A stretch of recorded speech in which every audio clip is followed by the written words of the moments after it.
तुम्हारे लिए पत्नी को मार डाला जाने मन। ये लाइन जब पुलिस को दिखाई दी उसके बाद पुलिस का माथा ठनक गया। ये कहानी निकल कर आई है बेंगलुरु से और ऐसे परिवार से जहां पर हर कोई पढ़ा लिखा व्यक्ति है। जिसका मर्डर हुआ वो भी डॉक्टर, जिसने मर्डर किया वो भी डॉक्टर, सर्जन।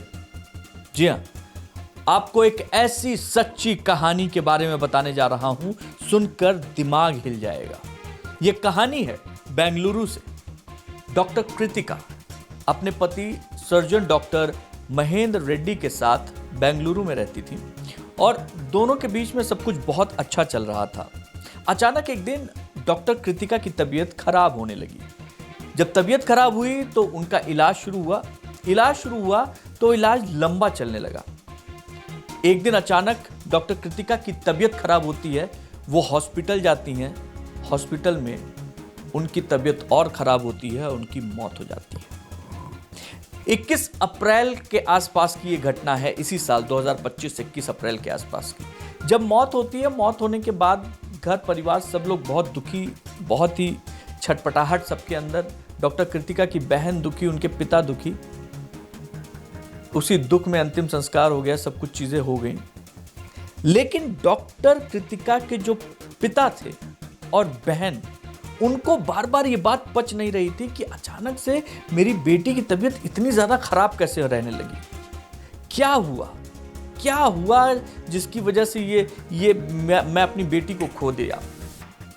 पिता ने अपने इस तमाम उमड़ते सवालों को पुलिस के सामने रखा। पुलिस अधिकारियों के पास पहुंचकर उन्होंने कहा कि जो मेरी बेटी है कृतिका, उसको अचानक से जो है क्या हो गया मुझे समझ में नहीं आ रहा है। वो जैसे बीमार हुई उसके बाद उसका पति जो है वो ही उसको लेकर नज़दीकी अस्पताल में लेकर गया और कृतिका को मरा हुआ घोषित कर दिया गया। और ये मेरे समझ से बाहर है। आप प्लीज़ इसकी जांच कीजिए। जब मृतिका के पिता ने ये शिकायत दर्ज कराई तो पुलिस को लगा कि भाई जांच की जानी चाहिए। अब पुलिस ने अप्रैल की घटना थी, जांच शुरू की और अक्टूबर आते आते, अभी ये जो अक्टूबर बीता है, अक्टूबर आते आते पुलिस की जांच ऐसी जगह पर जाकर रुकी जहां उसको लगा कि वाकई कुछ तो गड़बड़ है। क्योंकि पुलिस जब जांच कर रही थी तो पुलिस को जो डॉक्टर महेंद्र रेड्डी हैं और डॉक्टर कृतिका हैं जिनका देहांत हुआ, उनके घर से जो एनेस्थेटिक दवाएं होती हैं वो बहुत बड़ी मात्रा में मिली। और जब पता किया गया तो ओवरडोज की वजह से ही डॉक्टर कृतिका की मौत हुई थी। अब इन सारी चीजों में पुलिस एक ऐसी चीज तलाशने में जुटी हुई थी जिससे वो ये साबित कर सके कि डॉक्टर महेंद्र रेड्डी का कृतिका को मारने में कोई हाथ है।